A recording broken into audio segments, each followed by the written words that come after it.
on today's Premier Challenge, I am thrilled to bring you a match between two of the most diabolical minds in Southern California.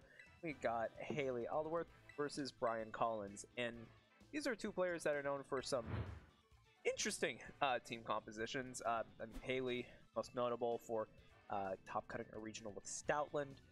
Brian has been using some weird size move stuff this entire time, and I'm glad to report today these teams are no exception. Brian today is running size spam, so that's Indeedee, female, and Armor Rouge with Sand, Lichen Rock, Tyranitar, and you might think you know where this is going, right? You might expect the Dozo Gary. Nope. Instead, we have Great Tusk and the Halucha, Unburdened Psychic Seed. With it, it gets a super strong acrobatics and is a threat.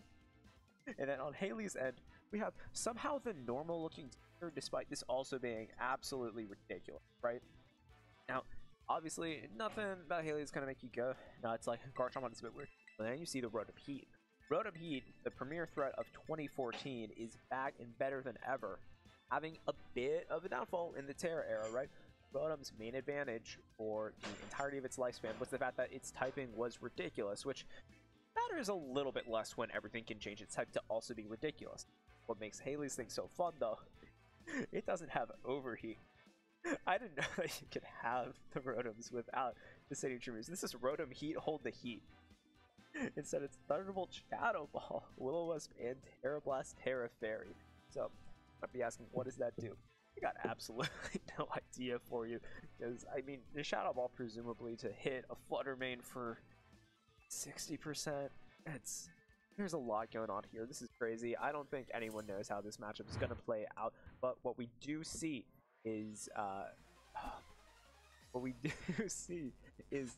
Hayley running out with nicknames on Rotom Heat and Garchomp, a classic lead all the way from 2012 into a more modern lead of the Indeedee and the Armor Rouge. So now, if you might be thinking, you know that we're going to see the Earthquake, and we don't see the Discharge. We don't have the Discharge for the real throwback. But the thing is that Earthquake is going to be hitting that Armor Rouge through Follow Me. Follow Me doesn't matter anymore. Kind of forces the Terra from Brian's end of things, or a switch out. And from minute one, like, Hayley is putting on the pressure, and Brian is kind of on the back foot.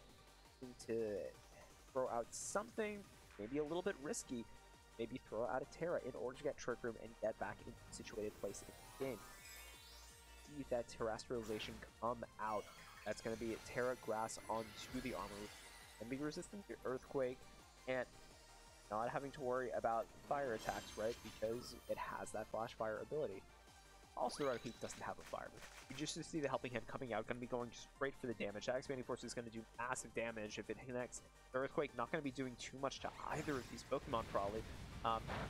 Yeah, it's like nothing. And then see the Shadow Ball come out first. That's going to be doing okay damage. Okay damage into the Armor Rouge, but it's still over half. And this Expanding Force is going to be doing a bit more than over half. But both of these Pokemon double knock out. Okay. That's how we're going to play it. So, that's nuts. But, mind you, these games are so fast-paced, that's not a death set. Normally, losing 2 Pokemon at turn 1 would be really bad. But, these are 2 slow Pokemon. They're both at half HP. This is something that Hayley can use to steamroll into Okay, never mind. Alright. Okay, never mind. Wrap it up. It's gonna be a bit harder. I was gonna assume if you have the Flutter Mane in back with the 1,000 million, like a Flutter Mane bundle, I think could actually sweep here. The hands of some Mungus. That'd be a bit harder. Now it is Terra Dark on that of Mungus, which we haven't seen in a while. That was used to block out Prankster taunts from Murkrow. Prankster down wouldn't work here anyways because of the size spam, but maybe it can be enough to get Hayley back in the game somehow, or Terra Grass onto the Iron Hands maybe. Either way, it's hard to see a path forward. Already down 2, and with just, these are defensive Pokemon, and these aren't the ones you want in order to maintain an advantageous where you can slow play for several minutes. This isn't what you want when Indeedee Armor Rouge is just like throwing out crazy damage. When you see the Heat Wave actually come out instead of the of that Psychic, and that's gonna let the Iron Hands get away unscathed a little bit. Actually, the punch come out instead, and then a hit from the Amoonguss too. We see a Polypuff gonna be enough to knock out that Beauty, and hey, all of a sudden, okay, he's able to get away with her life. But next turn, that Expanding Force is still expected to come out. Next turn, you still got Tusk. Okay. Alright, we're gonna... Alright, we all know what happens next here. Okay, game 2. So obviously, we're gonna need to see some adjustments really for that game 2, because that was pretty fast. I think the main thing that I would like to see from Hayley's end of thing is maybe a bit more of that Flutterman. It does have that Focus Sash, which means that it might be the only Pokemon on Hayley's team that can live that Expanding Force in Psychic terrain without fainting, which makes it effectively the bulkiest on it. But regardless, we're gonna need to see an adjustment. You had the Garchomp there to force the Terra Grass, right? But you didn't have anything that actually capitalized on that. Because Hayley said, "I'm gonna force you to Terra Grass," and Ryan said, "Okay, cool." Either that, or again, that does work, right? If you have that Bundle Flutter it back, because nothing was really gonna deal with like Icy Wind, Dazzling Spam at that point. So it's like, it's not like it doesn't have the, or it's just a matter of bringing in the right combination effectively with the pressure that Brian is putting out here. Because, oh boy, you can say a lot of things about Brian's team, but one thing you cannot say is that it doesn't put out pressure. And the thing is like, it's not like Brian is obliged to go for the same mode again, right? Obviously, that side spam was really strong, but that's what's so fun about having a side spam sand composition, that you get to decide which one you want to go for, and the counters to both of them are so different that it's tough to deal with everything at once. So from Hayley's end of phase, she's got to decide, like, what do they go for? How are they doing this? Man, I do not envy them right now. This is like having to solve a Rubik's Cube blindfolded and upside down. Like, it's a puzzle that you know is solvable, but given the situation, there's a little bit of limitation to everything going on here. Regardless, Hayley does have tools, and push through everything. It's a matter of alright, let's see what changes were made here. You see the Iron Bundle and the Fluttermane, the Armarouge, and the so already seeing change up from Hayley's end of thing. Now, this is nice, right? Because not as afraid of that Expanding Force. Yes, that Expanding Force will decimate that Iron Bundle, but at least Fluttermane can live the turn. Now on Brian's end of things, it's tricky, right? It's like, well, do I want to go for Trick Room? Because, well, Trick Room is obviously really good to fast-paced lead. Hayley does have some very slow backs, and you might set up Trick Room, go for an Expanding Force, and the Iron Hands comes in and just says, "Thank you for the Trick Room." And so much just comes down to the proper play here on this turn one, right? Like, are you going to be going for, like, the Shadow Ball, right? Like, as crazy as that sounds, like, trying to be like, okay, you're not going to go for the Follow Me. Even Pat's didn't Follow Me.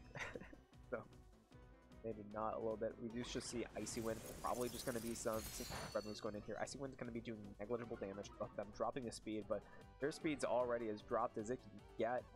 Fluttermane is going to just go for the Dazzling Gleam, and that's going to be doing, like, good damage to both of them. That indeed, importantly, is going to be under half health.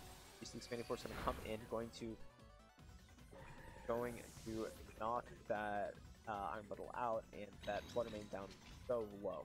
Now, that is scary, but if Hayley brought stuff in back that can deal with its pressure, just like put on more offensive damage, it's still manageable. It's just going to be a matter of what is in back. We do see Sharknado 2. Sharknado 2 is out, and Sharknado 2 is obviously going to be threatening like potential Earthquake, right? Which we saw from last time. Brian was able to just Terra Grass to get away from it, but that Armarouge is already kind of low, and it's also possible that a Rock Slide Dazzling would be enough to knock it out, and if it's not, you can always flinch. And then just putting on a bit more pressure on here. We do see the Poison Jab come out instead. Okay. Okay. Poison Jab's coming out. Crazy. You see the Dazzling going to come out. That's going to be doing negligible damage because of this. And don't see Terra come out from Brian. Brian correctly calling that Earthquake is going to happen because the threat of the Terra Grass is so strong. Hayley doesn't want to be locked in Earthquake with the low HP Pokemon and staring down armor. So Brian is just able to take advantage of Hayley not wanting to risk that. Instead, game's already, and just like that, a couple of turns, the game already like surmountable. Effective. You see the Hawlucha coming out here. Special defense boosted, acrobatics at the ready, and yeah, Scarfin, this game is done. Just like that, Brian Collins is going to take this game over Aldworth. Just so much relentless pressure. I mean, we kind of saw this in the round, right? Of just, okay, we do see the Shadow Ball come out, but Brian still has 2 health Pokemon in back. That could have been enough earlier in the game, maybe, but now it's just doesn't feel like it's going to be close to enough. I think what Hayley probably needed there, get some value out of it. Right? Like instead of going into Garchomp, right? Maybe if you go into Flutter Mane and X, and you Terra Fairy, Dazzling Gleam might be enough to KO the or something, and then Shadow Ball can knock out the armor there. It's like there are pieces here, but pressure is going to end up being much as just offensive threats from Brian. Really, really strong.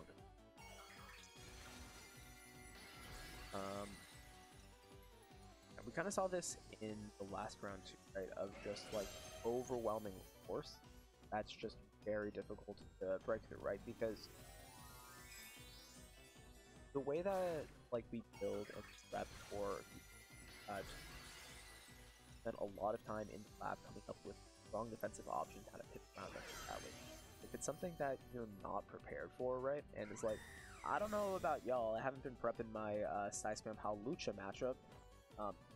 It can just be very difficult to adjust to it on the fly accurately. You see the flinch coming out there, but it's hard to see like what Rotom could have done that could have. As this is going to take a while, but ultimately just not going to have to get this acrobatics.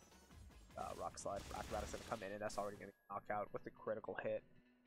Probably didn't matter. And with that, Brian Collins is going to win this quick set, decisive set from Brian. Brian did get top 4 at our last event here, and also got top 64 in Fresno. So definitely like, very scary to deal with. And one thing I think is interesting is like this isn't the team that Brian's